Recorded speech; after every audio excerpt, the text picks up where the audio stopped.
So, check. Dito na naman tayo sa podcast na walang edit-edit. So, ipopost natin to na walang edit-edit. And today's Being a strong episode, man meant to you.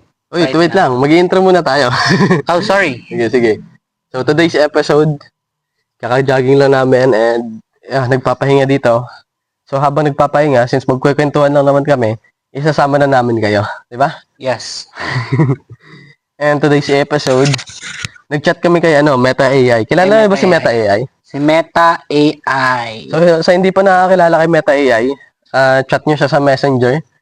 So, open lang kayo ng conversation, tapos i-mention nyo Meta AI. Tapos, tanong mo sa kanya yung lahat ng tanong mo sa buhay. At sasagutin niya ng prangka talaga. And today's episode, ano gagawin natin, pre? I do have 10 men empowerment questions here. 10 men. So, it depends on him if he will answer it boldly or truthfully. So, kada question, sagutin natin. Yeah. Isa-isa. Kaya anong unang question natin dyan? So, first question. What does being a strong man mean to you? Strong man, okay, ako muna. Yeah, siya muna. Strong man is, yung lahat ng problema, kaya nang lampasan. So, para sa akin, strong man ka, hindi lang naman man to, actually, for women din, pero since yun yung topic natin, as long as buhay ka pa ngayon, ibig sabihin you're strong. Diba? Kasi lahat ng problema na lampasan mo, yun yung definition ko ng strong man. Na lahat ng problema na lampasan mo. Diba? So, walang edit-edit to, pero tabingi lang yung camera namin kanina, so pinost muna namin. And ayan, ano sa'yo, pre? For me kasi, strong man, yung definition ng being a strong man, pag ito na yung tipong kaya mo nang i-handle yung mga strong problem. I'm not a strong man kasi gaya niyan, umaasa nga ako sa inyo, humingi ako ng payo when it comes to life. Hindi lang sa life, minsan love life din. Tsaka yung, kaya nga nasabi nyo, pares kayo ni Mandela pagkakasabi, mahalin nyo muna yung sarili mo bago ka magmahal ng kapwa mo. Anyway, si Mandel pala yung nakikita nyo sa video ko din. And I don't know kung ipopost nyo to sa sa Facebook. Pero probably ipopost nyo to. I'll post this. Diba? So, ikakarir na natin tong content creation. And yun na, continue. So, second question. Okay. Second question. Pangit to eh. Brotherhood check. Yeah. Brotherhood check. What is the difference between friends and best friend? Friends and best friends. Friends, para sa akin, nakakausap mo lang, parang normal naman eh. Dapat, lahat ng tao dapat friends mo. Yun yung definition ko ng friends. Pero best friend, yung talagang sinasabihan mo ng problema, di ba? Nalalapitan mo. Alam mo yun, pag may mga, yung tipong, for me, best friend. Hindi naman kasi, alam mo yun, kung brotherhood. Kasi men yung pinag-uusapan. Brotherhood. Specific kasi, parang ayoko kasi ng best friend na tawag no? Kasi parang, siya, hindi ko lang alam, parang feminine. Parang ganun. Feminine. Pero, best friend. pag sinabing mas higit pa nga yung tropa kasi best friend eh. Diba? So, para sa akin, yun yung mga taong tropa mo talaga is, sabihin na natin tropa instead of best friend. Palitan natin yung tawag dito. Yung word. So, parang 'di ba parang in English lang. Yung word. Parang in English lang. So, tropa, best friend. So, kung tropa mo talaga yung isang tao, hindi kanya, alam mo yun, kung may mali ka, sasabihin niya talaga yung mali mo. Hindi kanya i-sugarcoat, hindi niya na sasabihin na ganito lang para ma-comfort ka. Ang lalaki tayo. Huwag tayo magpa-comfort, di ba? Babae lang yung nagpaka-comfort. So, ganun sila siguro, mga babae ngayon, no? Nag-comfort lang kahit pinaplastic na nilang isa't isa. I'm not, baka mabash tayo dito. You're not saying babae, literally to literal. Pero yun yung nakikita ko sa mga babae, para lang ma-comfort nila yung isa't isa. parang minsan pinaplastic na nila. Pero tayo hindi.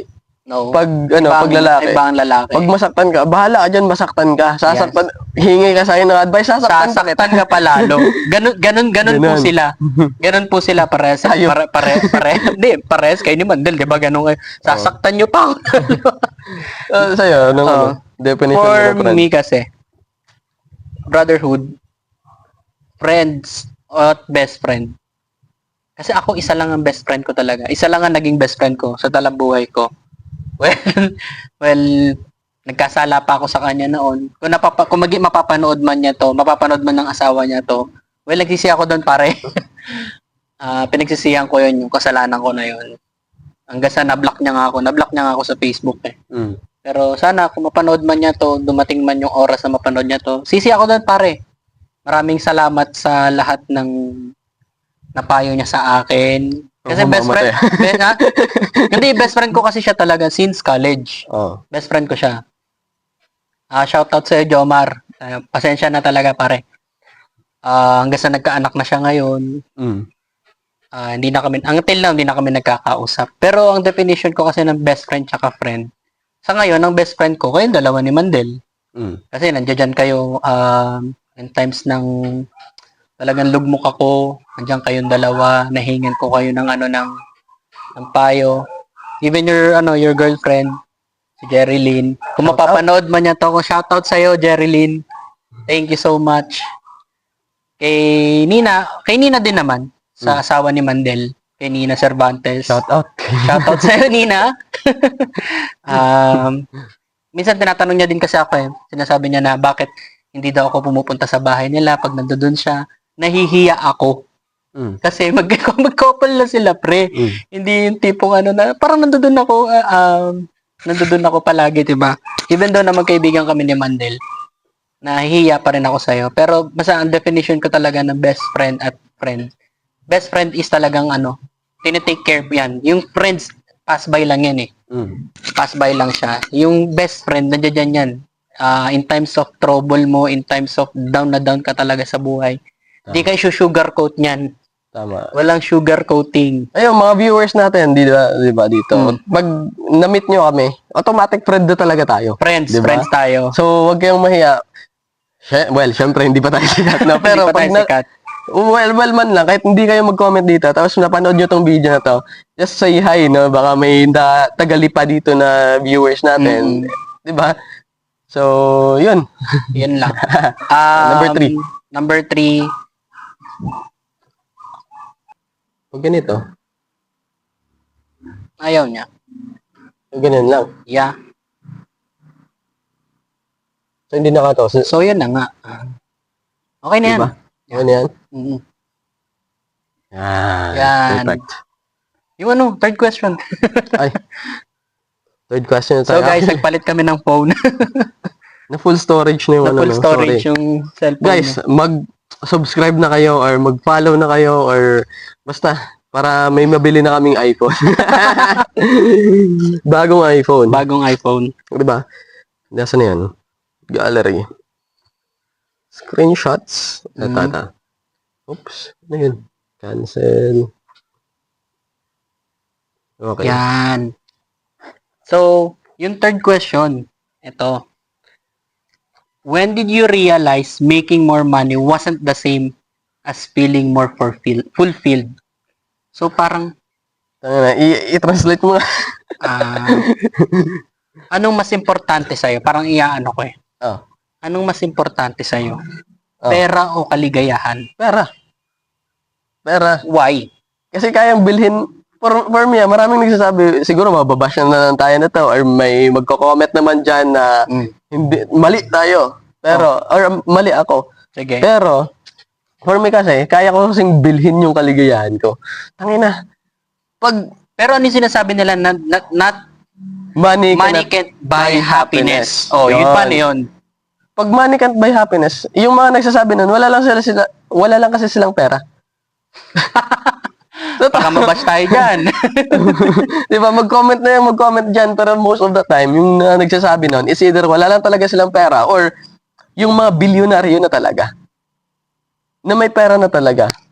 Pero as long as nandito ka sa hirap, or baka katulad din nila ako, nanonood ngayon, na galing sa hirap, yung tipong walang kuryente sa bahay, tapos nagkapera, di ba?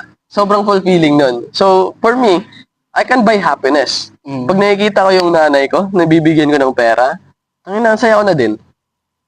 So, for me, pera talaga. Pera talaga. Pera talaga, unahin ko. Siguro at my age din. At your age. Oo. So, kaya po mag-grind, gusto pa magkapera, 'di ba? Pero sabay, may point po siya doon na yung tipong kayang bilhin nga. Tama naman siya. Kayang bilhin ng pera yung kaligayahan. Pero aanin mo ang kaligayahan mo, wala ka ng pera. Kung nagugutom ka na, hindi ka na kumakain ng 3 beses sa isang araw.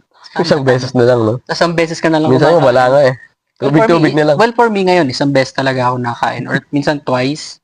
Kasi nga, on diet talaga. On diet talaga. By Pero, choice. By choice ko naman kasi yon. Yep.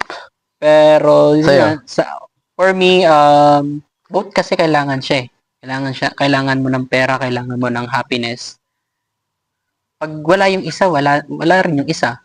Wala kang pera, wala kang happiness. So, wala kang happiness, may pera ka. Ano yun? May pera ka, pero wala kang happiness. Malungkot din. Oo, tama. 'Di ba? Wala kang jowa. Wala ka rin. Tapos, kung ang isa pa doon, may point ka din kasi may mga tao din na maraming ang pera. Tapos, nung nagkapera sila, ang dami na nilang kaibigan. Tapos, ang dami nang lumalapit sa kanila, ang dami nilang friends. Tapos, nung wala ng pera, wala na. Nagsitakbuhan na lahat. Ano yun eh? Ay, hindi tunay na kaibigan yun. Yun yung sinasabing, andyan lang sila kasi meron ka. Pero pag wala ka na, wala na sila. Tama. Pero meron din akong nabasa, parang ano yun, parang story din yun na kung gusto mo talaga ng maraming kaibigan or gusto mo masustain yung kaibigan mo, bakit hindi mo sinustain yung pera mo? Parang ganun, parang ano mo pa rin, by choice mo pa rin. Kasi normal naman talaga eh. Anong normal? Parang, for example, normal lang sa story sa story ngayon, sa mundo, na kapag wala kang pera, konti talaga yung kaibigan mo. So, ganun siya. Depende na din yun sa eh. Tapos, sino ba may kasalanan na kumonti yung pera mo? 'Di ba? Kung yung tao na kasama mo gustong magkapera, mag-grind, 'di ba? Tapos ikaw na na left behind siguro. For example, tinatamad naman tayo minsan, 'di ba? So minsan nalalayuan ka din ng tao. Parang ganun kasi energy din 'yan eh. Yung energy ng ma-attract mo, yung the same energy. So ma-attract mo din yung walang pera. Legit yun. Tama. Kung may pera ka, ma-attract mo yung may pera din. Kasi money is energy, parang ganun. Money is energy. Tama. Fourth question. Fourth question. Tell me about the time you failed publicly and how did you rebuild yourself? Parang ito bagay sa kanya to kasi motivational speaker siya. So, hindi mo motivate yung sarili, no? Tell me about the time you failed publicly and how did you rebuild without losing your self-respect? I know that you've failed publicly so many times. Pero nagko-call center kami, pero hindi ko talaga naiintindihan. Gusto ko kasi maintindihan talaga yung question. So, ano mo muna? 10 years ito. Tawag dito, kwento mo sa akin yung time na nabigo ka publicly sa maraming tao and tell me kung paano mo ni-rebuild yung self mo na hindi nababawasan yung self-respect mo sa sarili mo. Na-fail? Almost hindi ko maisip. Parang walang nangyari na ganun. Pero as a content creator, syempre.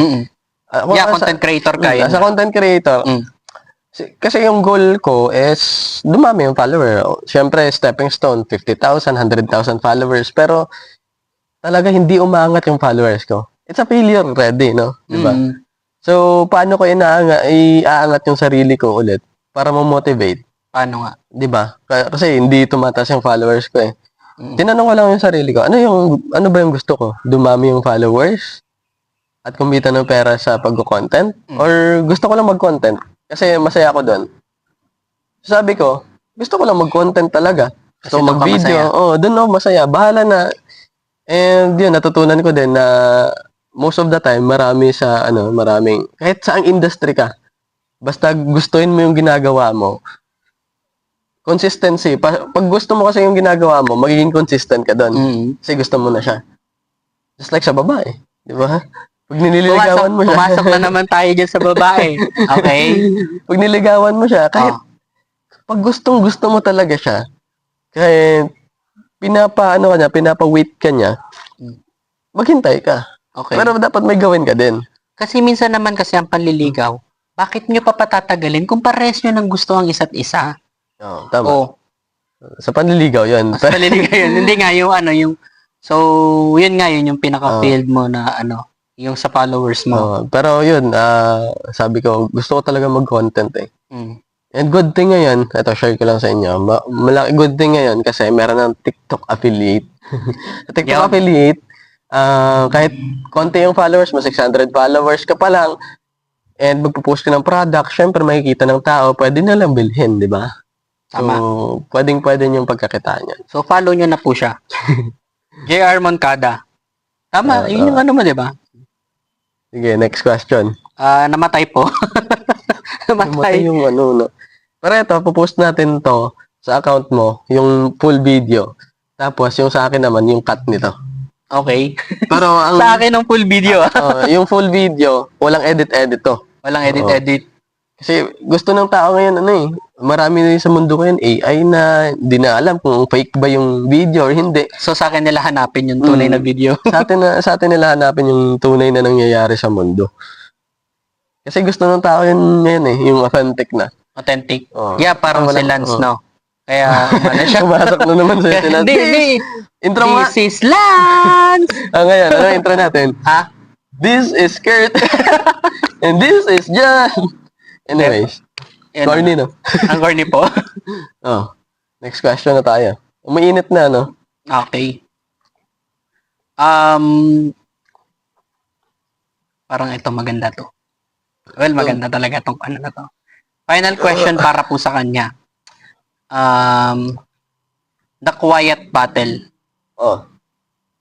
What's something you are fighting for now? Marami. Sa ngayon, dati marami. Nobody claps on you. Gets mo? What's somebody you're ito yung fighting i-reveal for na, now? Reveal mapag- yourself. Na hindi nakikita ng iba. Kahit nag-blur. Nag-blur. Ba't ganun? Yan. Eh. So yan, actually, sa ngayon, dati marami. Pero ngayon, anxiety. Yun yung nilalabanan ko talaga. Kasi anxiety, yung tipong hindi mo kontrolado yung future. Well, hindi naman talaga kontrolado natin. Diba? Pero for me, as long as kaya mo siyang, ito yung plano ko, dapat medyo align na dun sa plano. Okay. So, ngayon, parang it's either, parang wala nga akong plano eh. Yun yung parang nawala yung plano. Pero, yan, na-anxiety talaga ako pag something in life na hindi umaayon sa gusto ko. Anxiety ako na anong mangyayari sa akin, nasa trabaho ko ngayon, ano na next na negosyo na akin. Or, kasi bata pa ako eh. Gusto ko pang magkapera, ano pang gusto kong gawin para magkapera. So, ganun yung anxiety ko. Pero this podcast, guys, is brought to you by Southridge Villas. Dito po to sa Lipa, Batangas. Southridge. Ang init na po. Kaya yan, healthy and healthy. Pero, pero na-overcome ko na siya ngayon. Na-overcome mo na yung na yun. Sasabihin ba natin kung paano? Paano mo siya na-overcome? Ngayon, ituro mo sa viewers natin kung paano mo siya na-overcome. Ito kasi. Kasi I myself, ako may depression tayo ngayon. May depression ako, may anxiety din ako. So, yun nga, turo nila sa akin para ma-overcome ko tong depression and anxiety na to. Ang sasabi nila sa akin is parang mahalin ko daw muna sarili ko. Tama. Baguhin ko yung sarili ko. Ngayon, niyayaya nila ako, mag-diet. Lahat ni. Mag-diet, mag-jogging, Mag-workout, mag-workout, basketball na matagal ko nang Eat hindi healthy. ginagawa. Eat healthy foods. Yun ang mga Matagal ko tubig. nang hindi ginagawa. Pero ngayon, ginawa ko na naman ng dahil po sa kanila. Magtubig, wag mag-coke. Yeah, magtubig, number 1. Coffee, siguro okay, pero no sugar. Oo. So, Ayan. yun. Sumiski ako sa anxiety naman. Parang normal na siya ngayon eh. Pero hindi dapat ma-normalize yan. Pero, yun, ang pinako lang weapon doon. Or tawag dito, na-overcome ko siya. Mm. Isa lang yung talagang napa-overcome. Isa lang. Ano? Prayers. Oh, as in. Kasi, Always God first. oh, kasi na-realize ko na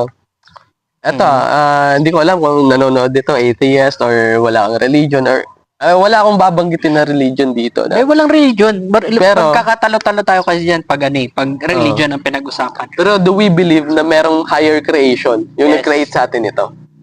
Yun lang. Kasi sa building nga, kung wala yung building, kung walang tao na nag-create nun. So, paano tayo sino nag-create sa atin? So, naniniwala talaga na may higher creation. And since siya yung creation, or siya yung nag-create, di ba kung ikaw yung engineer, tapos nabuo mo na yung bahay. Oo. Tapos may kulang sa bahay. Kaya mong ayusin, kasi ikaw yung nag-create nun, ikaw yung may blueprint nun. Tapos, since alam ko sa sarili ko na merong mali sa akin, kakausapin ko yung nag-create sa akin. Then nga By the pala, form. by that, tutur mo ba yung mga viewers natin mamaya sa bago mong bahay? May bago na po siyang bahay. Itutur niya kayo mamaya. Dahil gumawa tayo ng video, joke lang. So, yun. Pero yun guys, basta Trabaho lang. trabaho lang, no matter what religion you are in, there's always one God. Siya talaga, siya lang. May pinapaniwalaan kang God. Tapos, ang ano ko ba dyan, pre? Kaya ako na-practice yung self-care. Tapos, tawag dito, pagandahin yung sarili. Or, tawag dito, pahealthin lahat, pagandahin, papugiin. Kasi, ang definition kasi ng iba yung pogi, itsura lang yun. Hindi. Yung pogi, kahit may itsura ka, pag hindi naman okay yung mindset mo, hindi okay yung pakikisalamuha mo sa ibang tao, hindi ka pogi. Oo, literal. Hindi ka pogi sa mata ng mga tao. Pero yun, I do believe na kapag, yung katawan kasi natin, yung tayo, mindset natin, yung natin, pinahiram lang. Yun yung beliefs ko. Pinahiram lang to sa akin. Even our lives is pahiram lang talaga ng nasa taas. Yeah. Pinahiram lang. Anytime pwede niyang kunin, natutulog ka, naliligo ka, tumatay ka, or what. Tama. Anytime. So, for example, ikaw yung mga viewers natin ngayon, hiniraman kayo ng gamit. For example, kotse. Hiniraman kayo ng kaibigan nyo, kotse. Tapos, yung hiniram sa inyo, binalik niya after 1 year, sira-sira. Ano yung mararamdaman mo nun? Masakit. Masakit, di ba? Yeah. Masakit pag binalik sa'yo, sira-sira. Ganon din sa higher creation, kay God. Kung ano yung tawag mo dyan, pero, di ba, yung okay ka, ang grabe, sanggol ka pa lang, sobrang sobrang cute mo na, di ba? Tapos, nilagay ka sa mundo, pinahiram sa'yo yung buhay, tapos, ibabalik mo sa kanya, sira-sira. Ganun yun, ganun ko yun parang tinitignan. Na dapat nga, ibabalik ko to sa'yo, Lord. Na na sobrang pogi talaga. 'Di ba? Ibabalik ko to sa iyo na parang yung walang sira. Parang yung namin yung sinasabi namin nung elementary ako na that in all things God may be glorified.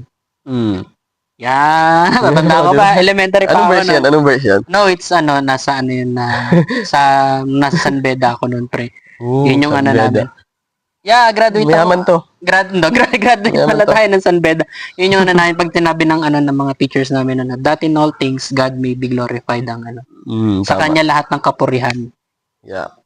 Oo kasi siya naman nagbigay sa lahat. May practice yan. Wait, microphone check.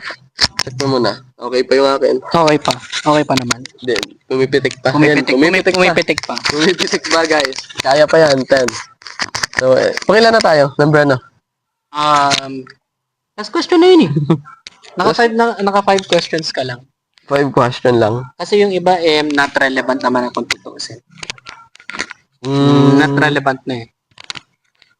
Ayoko din naman itanong yung may father and son dyan. Wala pa naman tayong anak pre. Hindi, father and son sa ano? Ito na lang last topic natin. Kasi isasagad na natin yung microphone, no? Okay. Father and son. Ano yung question dito sa father and son? Kasi wala pa naman tayong anak, pero may tatay din tayo. Okay. Tapos for parang tribute to kasi may Father's Day. Father's Day. Nung last wala tayong video. Okay. So what's the lesson from your dad or lack of one that you are actively learning or passing on? Siguro ano na lang, ano yung lesson galing sa tatay mo na di mo makakalimutan? Parang ang hirap sa tanong sa akin. Pero edit out. Hindi. I know that I'm not good with my father, pero ang dami ko rin, marami din akong naging kasalanan sa kanya, pero kundi dahil kasi sa kanya, wala din naman ako dito sa mundong to. Masasabi ko lang is, even though now we're not good, I love him as my father. Wala ako dito sa mundo. Wala ako dito sa mundo to. Yun lang ang masasabi ko. Sa natutunan ko sa kanya, hindi ko siguro dapat ulitin kung ano man yung nagawa niyang pagkakamali noon. Sa akin, sa amin magkakapatid. Yun lang siguro ang dapat. Ano bang ginawang pagkakamali? Para malaman ng viewers. Medyo pwedeng off the cam na yun. Pero sige. Basta mali. Sige, basta mali. Maraming pagkakamali. Inaamin niya naman yun eh. Marami siyang pagkakamali na nagawa sa amin. Pero sabi nga pasalamatan pa rin natin sila, mga tatay natin. Kasi kung wala sila, wala tayo sa mundong ibabaw na to. Yun. Tama.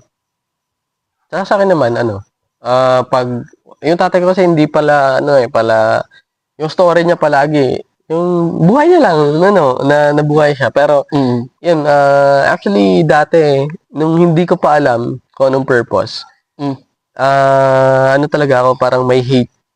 You have it also with your father? Sa parents ko, both. Kasi, bata pa lang ako, grade 11 pa lang ako, natuto na akong kumita ng pera. Kasi, grade 11, mild stroke yung tatay ko. Well, hindi naman siya, I honor yung father ko kasi kahit, mahirap lang kami sa buhay. Okay. Tinutustusan niya talaga yung pangangailangan, tapos pinaaral niya pa ako from elementary. Pero from high school, yung tito ko na nagparal sa akin. So yun, tapos nawalan nga siya ng trabaho, nagka-mild stroke. Ako na yung tumayo ng breadwinner ng pamilya. Until na nagpapadala ako. Hindi, magugutom sila pag hindi ako nagpadala. Literal. So, ang ginawa niya doon is, wala naman kaming magawa. So, instead na mag-aral, nagtrabaho na lang ako. So, masakit yun. Di ba? May goal ka na makapag-aral. Tapos, siguro nakaka-relate yung mga, din dito, breadwinner, no? Na kailangan mag-sacrifice para sa family, para sa parents, para sa kapatid. Kung kayo yung parang head, malapit na umiyak yung jowa mo. Hindi, parang head ng panganay. 'Di ba? Breadwinner. Pag panganay, you're head of the family. Pag panganay ka, second to the highest. Pag panganay ka tapos nawala ng yung parents mo, panganap buhay, ikaw talaga yung magtutustos. Kasi ikaw yung panganay. Automatic. Ikaw kasi yung panganay. Ako naman kasi, ako lang mag-isa. So, medyo hindi naman siya ikaw lang mag-isa. So, parehas tayo. Nag-iisa only anak. Child. Only child. Oh. So, only child tayo. So, hindi naman siya mabigat yung sa parents. Tapos, kasi, binapasalamatan ko yung na yun, sa ngayon, yung nangyari, hindi ko naman pinapasalamatan na mild stroke yung tatay ko, no? Pero pinapasalamatan ko din yung nangyari kasi without those struggles or problems, hindi ako tatayo na magiging breadwinner at hindi din ako lalakas ng ganito. From Bacolod, hindi tayo makakapag-travel to Laguna, to Manila, doing business. Andito tayo ngayon sa Batangas, doing business, doing content, doing job, or nasa employment tayo. So, na-realize ko na nagawa ko yun. 'Di ba? Na ang dami kong experience kasi for me, ang boring ng buhay pag pinanganak ka, 'di ba? Oo. Pinanganak ka, lumaki ka, nag-aral ka, tapos nagtrabaho ka, tapos mamatay. 'Di ba? Ang boring. Pero Pero kailangan magkaroon ng challenges ang buhay. oo, ang sarap magkaroon ng challenges. So, yun ang pinapoint niya, guys. Kailangan magkaroon ng challenge ang buhay. Huwag kang pwedeng umiyak pero huwag kang malungkot na meron kang challenges kasi to the point na may challenges yung buhay mo. Meaning, nilalagyan lang ng, kung sa kanta pa, yun yung chorus eh. Nilalagyan ng tempo. O and tempo yung buhay mo. yung buhay mo. May chorus, ganun. Di ba?